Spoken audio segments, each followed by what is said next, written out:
So you see what your boy can say something. I'm back for to it. Make sure you like, comment, subscribe. Make sure you always watch for the messages. I'm just playing.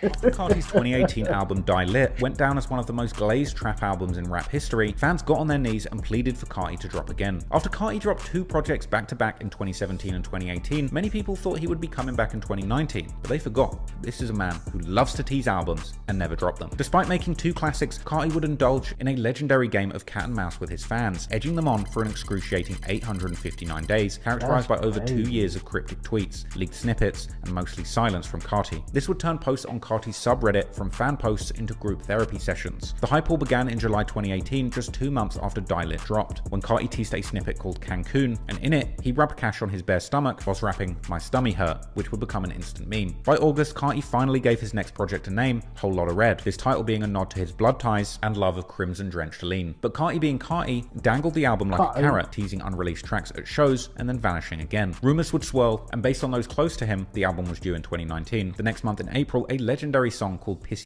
If you listen to Carti, because I don't, not saying like something bad, but I don't.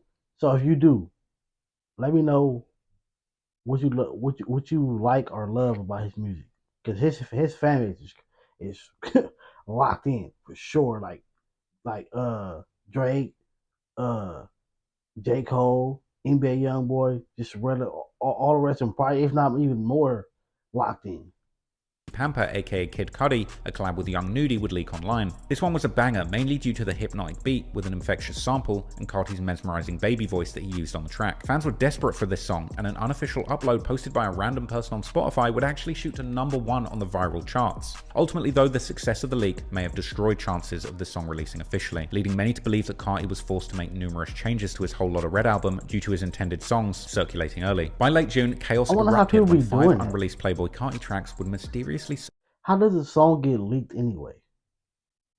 Like, does somebody, the producer or the artist, their phone or iCloud or something get hacked or something? Like, how does a song get leaked? To be honest, I've never really thought about it, but now that I'm thinking about it, how does a song get leaked? Surface on his official Apple Music account, one being the already released Green and Purple with Travis Scott, and another a collab with Chicago's G Herbo. Carti rushed to Instagram claiming that he'd been hacked, the caption saying, "I hate leaks, leave me alone." By this time, the leaks must have been getting under Carti's skin, with him even stopping the music at one performance and asking the crowd how they even knew one of his unreleased songs.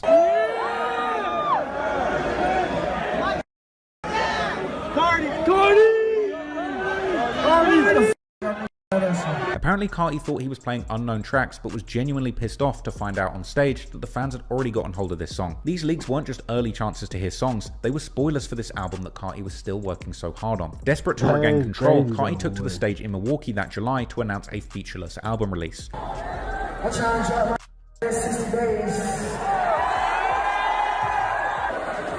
I ain't gonna lie, I feel like we worked too hard for this moment, so I'm gonna do no features, just all me. Fans marked calendars for a release date in the next 60 days. However, by September, the leaks had multiplied and patience evaporated, with fans pleading for Carti drop before this whole album leaks. In October, Carti reignited hope with cryptic Instagram posts, fit pics of him in red pants, and a caption reading, "Him, heart, red incoming." A caption that some fans would interpret as Carti announcing the drop of his album in less than 3 days, followed by less than 48 hours locked in. But instead of the album, fans just got a photo of Carti in purple devil horns captioned, "I just made 10 vibes." The 48 hours apparently referring to a marathon recording session, not a release, and the reaction was brutal. Fans dubbed the album Whole Lotta Cap and took to Twitter to vent their disappointment. And as October came and went, Carti didn't drop music, letting fans down once again. Moving into 2020, Carti resurfaced in headlines for darker reasons after he was arrested on drug and gun charges in Clayton County, Georgia, an incident that Blackie Speaks reported on, explaining that Carti was apparently found with 12 bags of smoke, 3 guns, Xanax, codeine, and oxycodone. Playboi Carti was riding around in his Lambo and then got pulled over by the cops for having an expired tag. The cops decided to search the car and found out. I think I reacted to that video. I think I did. It should be on my King Caesar Reacts 2 channel. Yeah. a couple things. With the photos released by the news showcasing the guns and drugs that they were driving around with in a Lambo sporting an expired license plate. Carti and close friend and associate Jaylon Tucker were arrested and taken to Clayton County Jail. Carti walked free with minor charges, while Tucker, also later known as Opium Baby, shouldered felony counts, with the general understanding online being that Jaylon Tucker actually took these charges on Carti's behalf. He would spend some time in jail taking a plea deal and later posting an IG story of an iced out Rolex and boasting to have just whooped the DEA in court and gotten out of jail. And seemingly as a reward for his loyalty, he's now currently listed as the co-founder and a creative at Carti's Opium Records. Anyway, a few weeks after Carti's arrest and release, a social media post shifted attention from his arrest. It was an image of Carti in a dark room, while the parental advisory sticker confused many into thinking that this was indeed an album cover. But instead, Carti broke his almost 2-year official solo release silence with a new song called Meh. Considered an evolution to his high-pitched baby voice flow, with Complex calling the song barely understandable from a lyrical perspective. However, Meh performed well and debuted at number 35 on the charts. But the real news for fans was Carti cryptically tweeting Monday, then ghosted. Monday passed and left some fans confused and frustrated, asking on Reddit what the hell was the point of that Monday tweet. The tweet became another meme amongst fans who announced its anniversary every year. The next month, Carti would feature on Drake's Dark Lane demo tapes on the track Pain 1993. This first official collaboration between Playboi Carti and Drake giving Carti his first top 10 hit, with Pain 1993 peaking at number 7 on the charts. But true to form, after this monumental career debut, Carti vanished once again. By November, Carti was being featured on GQ's Men of the Year, teasing fans once again, but dodging questions about the album's release day, confirming that music is coming, but regarding the album's release, simply saying we'll see. On the same day, he sent fans into a frenzy with an Instagram post with a simple caption, album turned in. Then in December, DJ Academics would leak the final release date, saying that he had to sell his soul to the Illuminati to get this information, but Playboi Carti would be dropping on Christmas. But I had to damn near sell my soul for this information. The Illuminati owns a part of me because I got this info. Facts. They said, we could, like, yo, we could give it to somebody else. What are you gonna do to get it? I said, take a toe, take an arm, take a pinky. Anyway, if you were wondering, Playboi Carti Whole Lotta Red is not dropping tonight. Playboi Carti Whole Lotta Red, from what I've been told, and I know this is 100% accurate. I do be wondering where he be getting his info from, because for the most part, a lot of rappers don't like him. At least they didn't. Might have turned a new leaf. Might be cool with a lot more people now. But I remember days when no rapper liked the Academics, bro, because he was always going in. Not 99.9, 100%.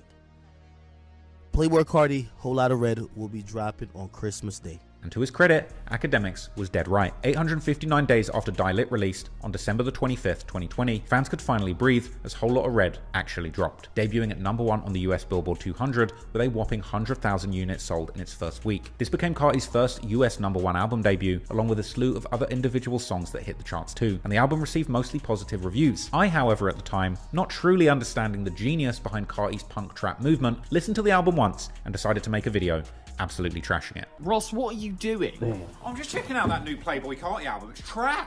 A video which ironically wound up being critically panned and becoming the most disliked video of my career, a mark of great shame. But people, I eventually saw sense and took that video down and actually gave Whole Lotta Red another chance. I listened to it several times during a very long trip, and at that point I finally got it. I could understand the sonic genius behind Carti's music, the punk rock. It's nothing wrong with not liking somebody's music, bro. I said everybody has their own taste and preference when it comes to music, food, girls, life. If this music ain't for you, it ain't for you.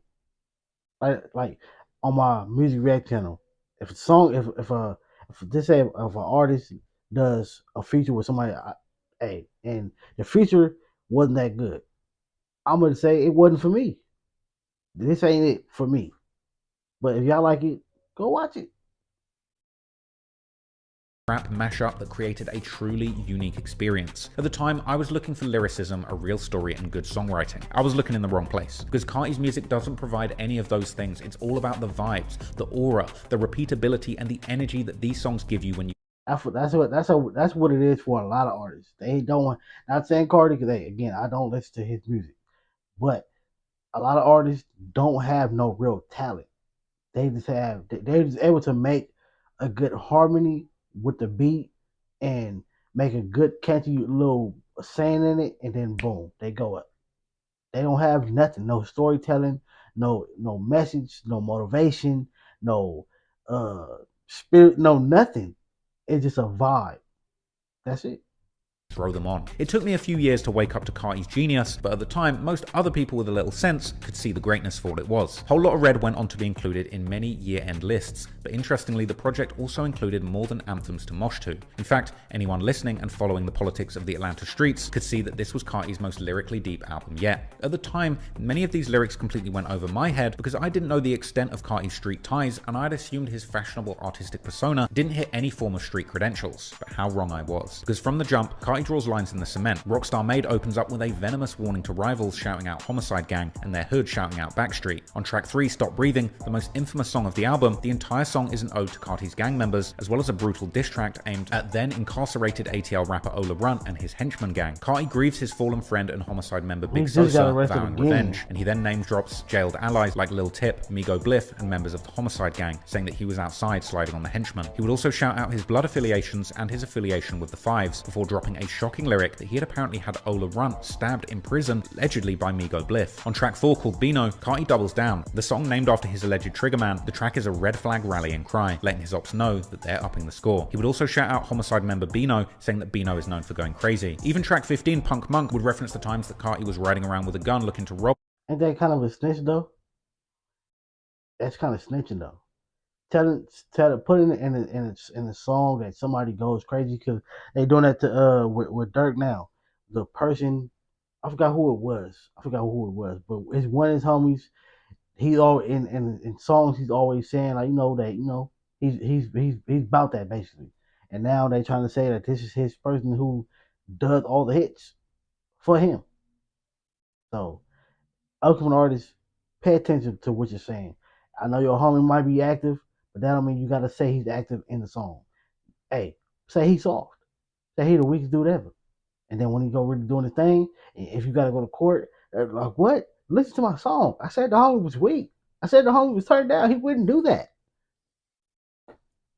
People with Key and Man Savage, whilst hinting at betrayal from his own shooter Lil TJ. On the track On That Time, no metaphors, no wordplay, Carti straight up swears on his son's life that he will leave his rivals in the ground. So to the suburban kids rocking out to Whole Lotta Red, it was rage music, but if you were from the streets of Atlanta, it was a coded map of bodies, betrayal, and block politics. Carti was now doing to drill music what he had done to trap music, making the first punk rock inspired gangster rap album that brought rage to the drill era. This was music that you could mosh to or slide to, and it had never been done before. And now this would become yet a new lane of innovation that Carti could use to drive his sound forward and continue evolving as an artist. But if fans wanted to hear more of it soon, they would be sorely disappointed, because if you thought the Whole Lotta Red rollout was a tease, just wait till you get a load of music.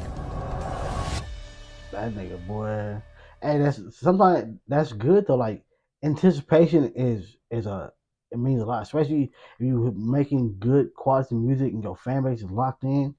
When it comes to the anticipation, it's like, all right, for most artists, like, I want to use an example, but like, all right, 6ix9ine, like how he used to do, how he get into a beef, and then the anticipation of what, like, matter of fact, scratch that. When artists go to jail, sadly, when artists go to jail, the first day out song has a lot of anticipation because we're wondering what you're going to say, who's going to be in the video, is going to be a feature, like how much on this track are you going to slide on? Like, it's going to be weak, it's going to be trash, it's going to be fire. What is going to be some anticipation?